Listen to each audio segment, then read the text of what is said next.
Today, we're going to tackle a really cool method for deep reading. And while we'll be looking at examples from Scripture, I promise you, these tools can unlock the meaning in pretty much any complex or ancient text you can think of. So let's dive in. You know that feeling, right? You open up some dense historical writing and it just feels impossible. It can seem confusing, maybe a little irrelevant, or just plain hard to get through. But what if I told you there's a way to turn all that confusion into some seriously profound insight? Well, that's exactly what we're here to do. Think of this as a journey of discovery. First, we'll figure out our starting point. Then we'll pack our gear, get our minds right. After that, we'll learn to read the map, getting into the nitty-gritty details. Then we'll zoom out to see the whole landscape, find our own personal path, and finally arrive at the destination, the one big idea that ties it all together. So why even have a system? Well, because a structured approach is what turns a jumble of words into something clear and powerful. It's like having a reliable map to guide you through even the toughest terrain. Okay, before you even crack open the book, this is maybe the most important step: preparing your mind. Seriously, just like any big expedition, having the right gear, in this case, the right mindset, is absolutely crucial if you want the journey to be a success. So the first piece of gear is a commitment to go straight to the source. Look, expert commentaries are great, they can be helpful, but the real power, the real magic, happens when you engage directly with the text yourself. You get to experience it without anyone else's filter. Our mental prep comes down to 3 key things. First, we ponder. That means really engaging in some careful, serious thought. Second, we seek inspiration. You could call it prayer or just quiet reflection to open our minds up. And third, we commit to searching diligently. And that's way more than just a casual skim. It's an active, focused, deep dive into the text. All right, with our minds ready, it's time to start reading the map. This is what we call microanalysis. It's where we get out the magnifying glass and zoom way in on the tiny details, the individual words and phrases, to figure out exactly what they mean. And the single most important tool for this is context.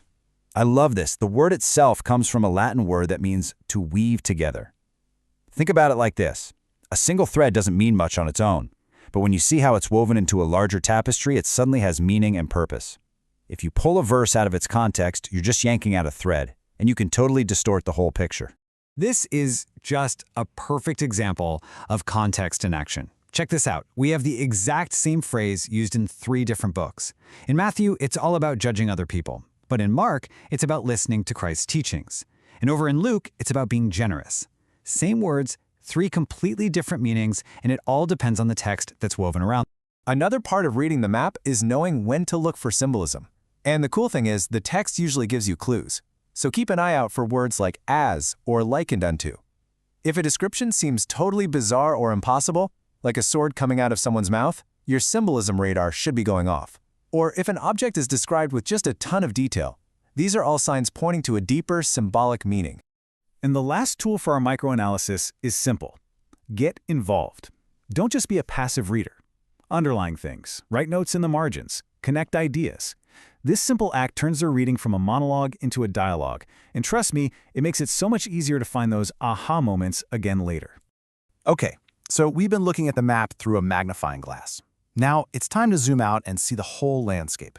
This is macroanalysis, where we look at the big picture, the history, the culture, the overall structure that gives the text its shape.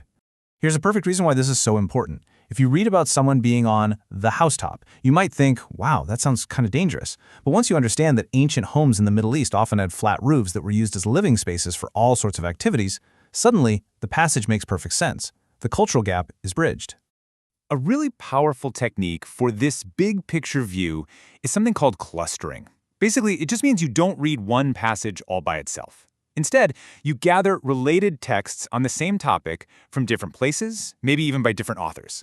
And when you see how they connect and, as the quote says, help each other, you build a way richer, more complete understanding. So here's clustering in practice. If you only read about the law of Moses in one book, you might miss the point.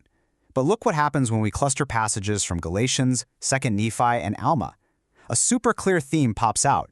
The entire law, with all its rituals and rules, was basically designed to be a schoolmaster to point people toward the sacrifice of Jesus Christ. You know, all this analysis isn't just some academic game. The real point is to find your own way, to make this ancient wisdom matter in your modern life. This is where the text stops being just words on a page and really comes alive. One of the best ways to do this is to look for role models. These texts are jam-packed with real people who faced huge challenges. Joseph gives us a pattern for resisting temptation. Ruth is a masterclass in loyalty. Daniel shows us courage, and Job teaches us how to endure trials with patience. Their lives become a blueprint for our own. And sometimes the application is just deeply, deeply personal. Take this story of a father who was just shattered by grief. His peace didn't come from some general nice-sounding idea. It came from finding one single specific verse that spoke directly to his heart, promising him his daughter would be restored in her perfect form. That right there is the healing power of personal application. And that brings us to our final destination.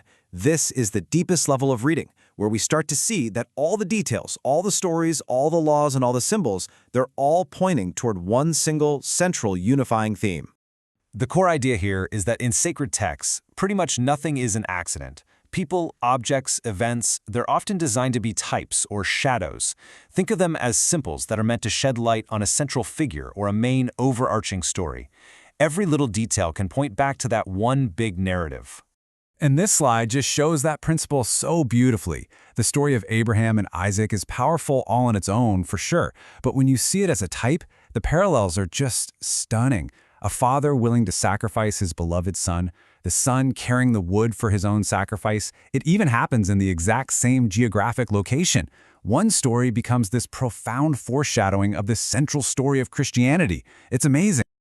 So, by preparing our minds, looking at the details, understanding the big picture, and finding that personal connection, we can uncover these incredibly deep, unifying themes.